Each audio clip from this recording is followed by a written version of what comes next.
The only one who can see him.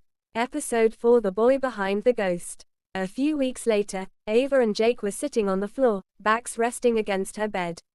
Ava laughed softly, and then my friends dared me to run into the waves barefoot. I almost slipped and fell, but I managed to catch my balance just in time. It was chaotic, but so much fun, said Ava, with excitement in her voice. Jake listened, a small smile tugging at his lips.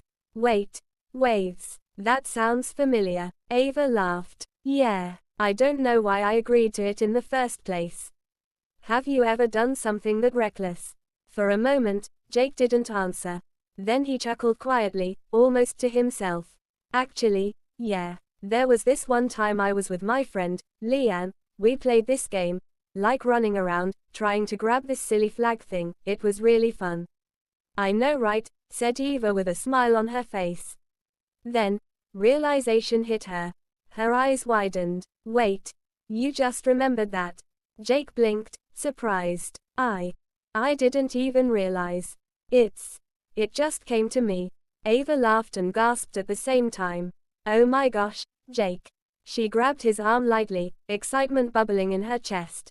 That's the first memory you've remembered. He stared at her, half in shock, half in wonder. I guess it is. That feels strange. They laughed together, a soft, warm sound that filled the room. But the laughter quickly faded into a quiet, tense curiosity. Tell me more, Ava urged, leaning forward. Do you remember other things? Friends, school, your home? Jake blinked rapidly. I think so. Fragments. Names, places, my mum, my dad, the way the staircase creaked in our old house. Ava nodded, her voice gentle. Start anywhere. Tell me what comes to you. And he did. He spoke slowly at first, his friends' names, games he had played, the dog he used to walk, the small quirks of his parents.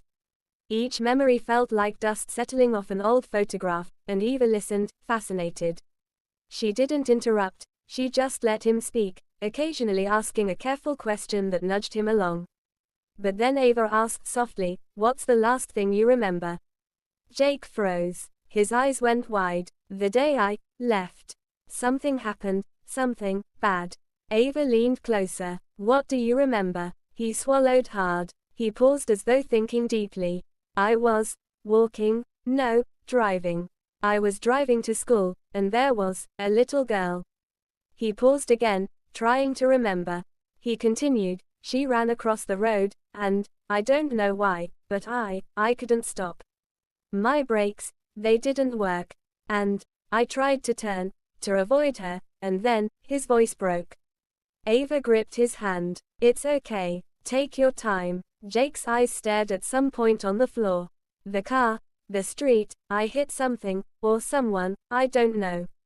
I went unconscious. Everything went dark. He placed his hands on his head as though it ached. Ava swallowed. You're okay now. You survived. He shook his head slowly, a small, bitter laugh escaping. But it feels like I left something behind. Ava hesitated, then said, Jake, do you remember your real name? He froze, frowning. My name? No, I don't. I remember everyone else's, my friends, my parents, even small things, but my name, it just won't come. Ava's hand stayed in his. It will. I promise we'll figure it out. One step at a time. Jake took a deep breath and ran a hand through his hair, frustrated. I feel like I'm me, but not all of me. Like, a part is missing. Ava smiled softly, a mixture of hope and determination shining in her eyes. Then let's find the missing part. Together, they sat in silence for a while. The only sounds are the distant hum of the evening wind. Jake kept on pondering. Then his eyes suddenly widened. Ava. Wait. She leaned forward, heart racing. What is it? He looked at her, a mixture of fear, wonder, and disbelief. I think, I remember, my name. Ava's breath caught. You do. Jake shook his head slightly, as if trying to believe it himself. Yes, I do. Ava sat frozen, knowing the moment of truth was just on the horizon, a secret waiting to be revealed. Outside, the wind whispered against the windows, carrying with it the faintest sense of movement, a reminder that the past, the present, and the future were about to collide. The only one who can see him. Episode 5. You in front of me. The floor, her back against the bed. Jake stood near her, unusually quiet. I remember something else, he finally said. She looked up immediately. I remember driving, he continued. I didn't want to hit the little girl, and since my brake wouldn't work, I went off the road and hit something else. Then, nothing. Just darkness. Did you get hurt? Ava asked. I don't know, Jake replied. But it feels like I never made it home. They fell silent. So what if? Ava hesitated. What if you're in a hospital? Jake turned to her. Or what if I didn't survive? The words hung between them. There's only one big hospital in that town, Jake added. If something happened to me, I'd be there. That night, Ava couldn't sleep. The next morning, she made up her mind. The hospital smelled like antiseptic and quiet fear. Ava moved slowly through the corridors, pretending she belonged there. Her heart pounded with every step. Excuse me, she said to a nurse. I'm searching for my friend.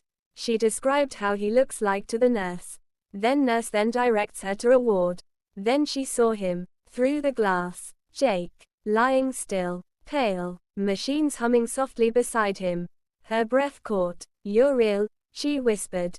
Tears blurred her vision as the truth sank in.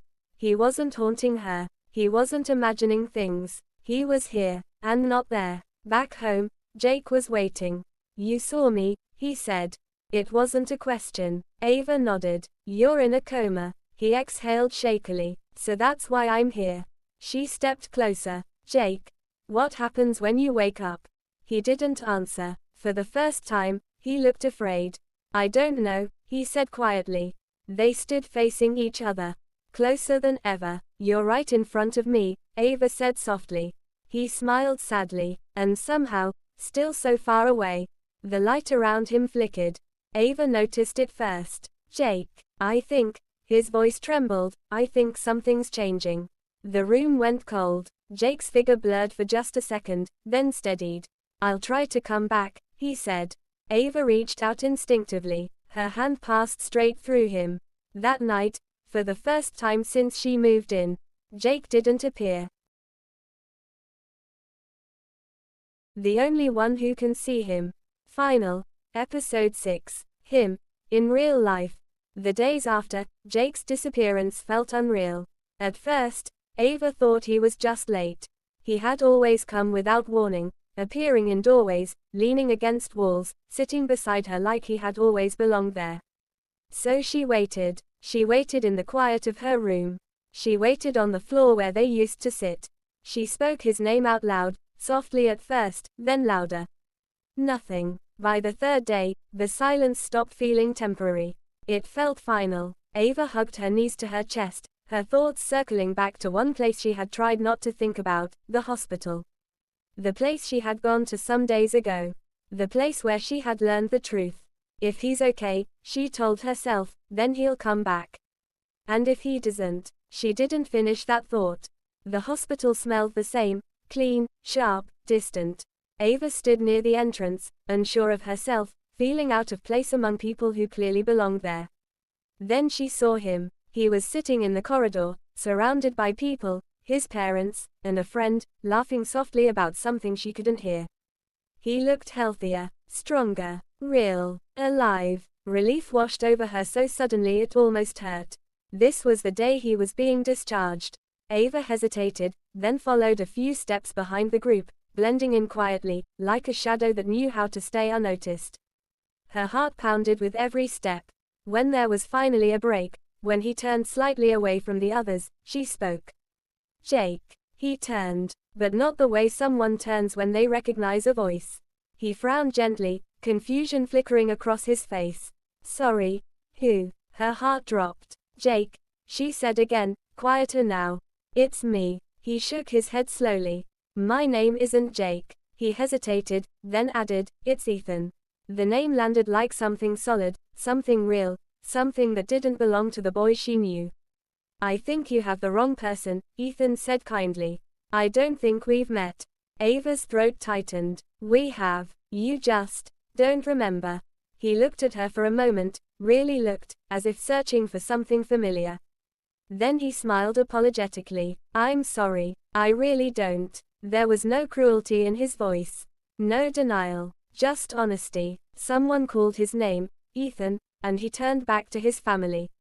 Before walking away, he glanced at her once more, politely distant, like a stranger passing another in a crowded place.